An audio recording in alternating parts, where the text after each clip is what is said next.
This video is brought to you by Harold Sack, who gave me a massive 1 year's worth of subscriptions on Patreon.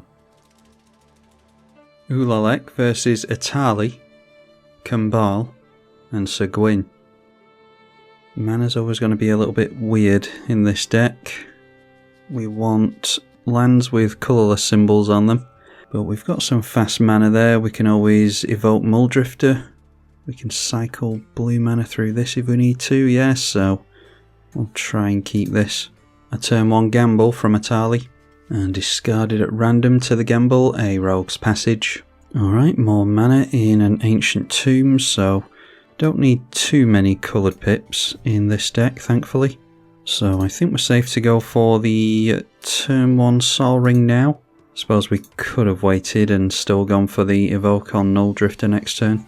Suppose what we could do next turn is drop the Eye of Ugin and just get down our commander instead. And a turn 1 Esper Sentinel from Sir Gwyn, so we'll see if Kambal can get down a turn 1 play or if he lets us down. Nope, just getting down a tapped Malakir Rebirth. Farseat being cast into the Esper Sentinel by Etali. Alright, a Sowing Myco Spawn, so we're getting into some Eldrazi that we can copy. So I think we're fine going for Eye of Ugin. Oh, and actually this isn't colourless Lester Cast, it's 2 generic Lester Cast, and there's no generic cost on this, so can't go for our commander, but I think we're going for the Sowing Myco Spawn anyway. So cycle some green mana through there. Can't quite afford the kicker, unfortunately. Now, do we want to fix our colours with something like a command tower, just in case? Probably a good idea with the cards that we're getting into at the moment. As tempting as it is to go for something like Urza's Workshop while we've got the Nexus in play, I think a tapped command tower should be fine. Or actually, it doesn't come into play tapped, it comes into play untapped. So in that case, do we want to go for a 1 mana Null Drifter? Yeah, sure, I think that'll be fine. Tempting to wait on that so that we can copy it, but drawing 2 cards is fine here. We'll end the turn with a full grip, nearly. Alright, and get into some more mana, so probably doing that next turn. A constructive turn for us, I think.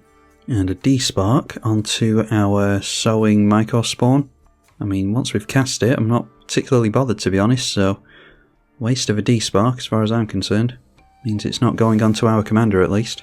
I feel as though Eldrazi are always going to draw hate from your opponents, even if you're not just ramping into the Titans on turn 4. Although we do have some of the Titans in this list, as we can see here. That was a Sol Ring into an Orzhov Signet for the Orzhov player. Rhythm of the Wild cast into the Esper Sentinel. 7 cards in hand over here. That was a tap land, so we'll assume that Esper Sentinel tax wasn't paid by the Orzhov player. It is paid by Etali though. Alright, so do we go for our commander now instead of going for the ramp from Hour of Promise? This means that the turn after we'll have 1, 2, 3, 4, 5, 6, 7, 9 mana with Eye of Ugin if we go for an Eldrazi. So maybe it is just take a turn off to ramp here, and then we've got a chance to get down the tap land as well. Although we don't have a chance to get down the tap land either way. Yeah, we'll go for accelerating our mana here. So Esper Sentinel not going to be able to pay the tax, unfortunately. Had we have gone for our commander, we would have been able to pay that. But this will allow us into Urza's Workshop. And probably a good idea to go for the World Tree as well, so that we've got Wooburg if we need it. Forgot the World Tree was in the deck actually, maybe could have gone for that instead of the Command Tower previously, although we did make use of that untapped mana by accident. Anyway, we will pass the turn at that. Probably a good idea to ramp while we've got the Sol Ring in play as well, there's no guarantee that it'll last much longer. And this way the Eye of Ugin can now tap for mana as well. We do not have Metalcraft for the Urza's Workshop, and there aren't an incredible number of artifacts in the deck. We've only got 10, so maybe not worth having in here, but it's just a generic colourless land regardless, so if we get the Metalcraft then we get it. A Stoneforge Mystic for the Mardu player, gets to search for an equipment and shows us a Stoneforge Masterwork. Smothering Tithe into Esper Sentinel, and does pay the tax for it. Luckily we're ramping better than Etali at the moment, but still 4 cards in hand over there. And goes for Helm of the Host, no prizes for guessing what's going to happen with that eventually. Pays the tax for the Sentinel. Alright, and getting to another Titan, so can we pay for Tithe here? 1, 2, 3, 4, 5 mana and a tap land for the commander. Otherwise it's just Oblivion Soul and we're not copying it. I would like to copy things into the commander, so let's pay for the tithe here.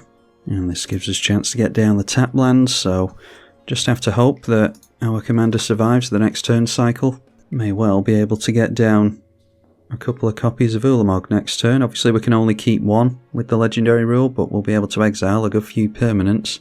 Depends on what goes on in the next cycle.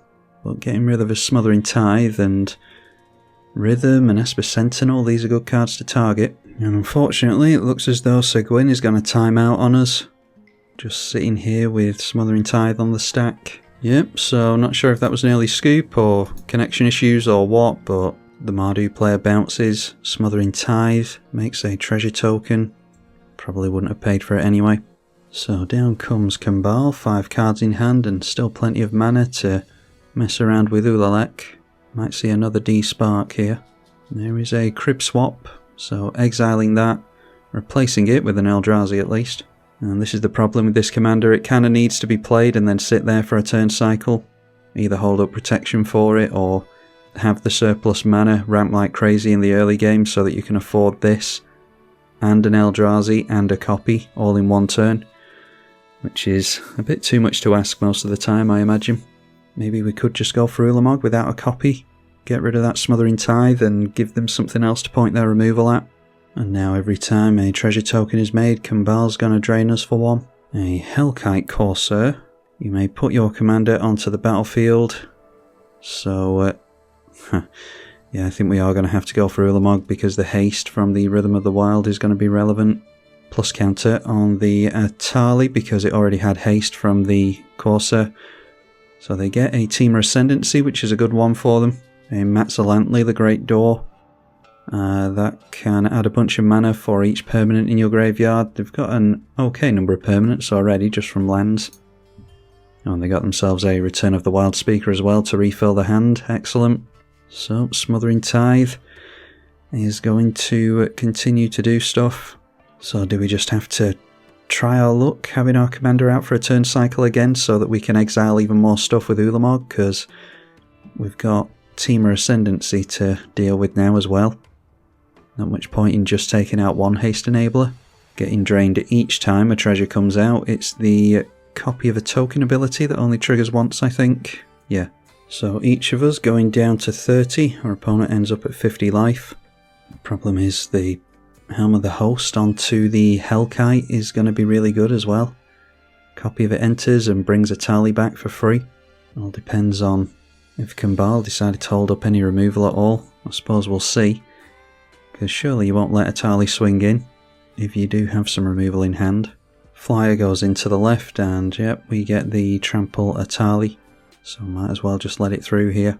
Okay, there's a Sky Shroud Claim, which might be worth spending mana on instead of the Smothering Tithe. I mean, they've got plenty of tokens now anyway, so drain us again with the Kambal.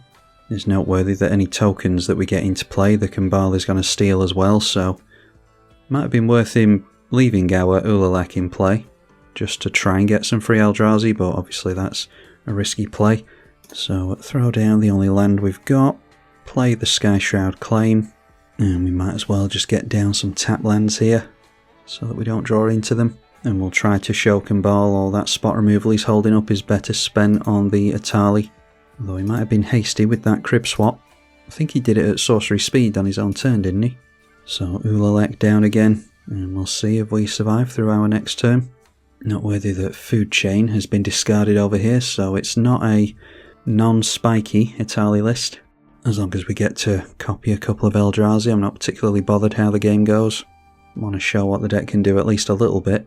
A Mirkwood Bats with a Smothering Tithe in play. The threats continue to pile up. So that's 12 damage straight off the bat. If he wants to crack the treasures, this cares about them, yes, being sacrificed. Lotho can make even more treasure. Now cracking the treasure into the Mirkwood Bats has us each lose a life. So while we're just sitting here looking big and dumb, these two are starting to go off, so maybe they point all their toys at each other. A Crow and Horse. When it enters the battlefield, an opponent gains control of it, and then they make a soldier token at the upkeep. which means Kambal makes one. So handing it over to the Atali player, cracking more treasure into Bartolome. So that's a sack outlet. They can just straight up sack creatures and artifacts. Obviously treasure can crack themselves though. Only one card left in hand at least, but a lot of the damage is done here because we were too slow in removing the Smothering Tithe. And that is Ruthless Lawbringer. So when it enters the battlefield, sacrifice another creature to destroy a non-land permanent. And they sack the token, so triggering Mirkwood Bats again. And going after the dragon. They're going to have haste on their commander anyway. So the Akron Horse triggers for the first time as we go over to the Gruul player's turn. Means we end up at 10 life here. Alright, so after all that, we're knocked down to 7. A couple of creatures can easily be sacrificed. Will take us down to 5. And then down to 1. I mean, we're probably done for here because I doubt our opponent's going to pay for treasure. So there we go, down to 5 already during the draw step. And that is the end of the game for us. So there's a Lotus Petal for Atali.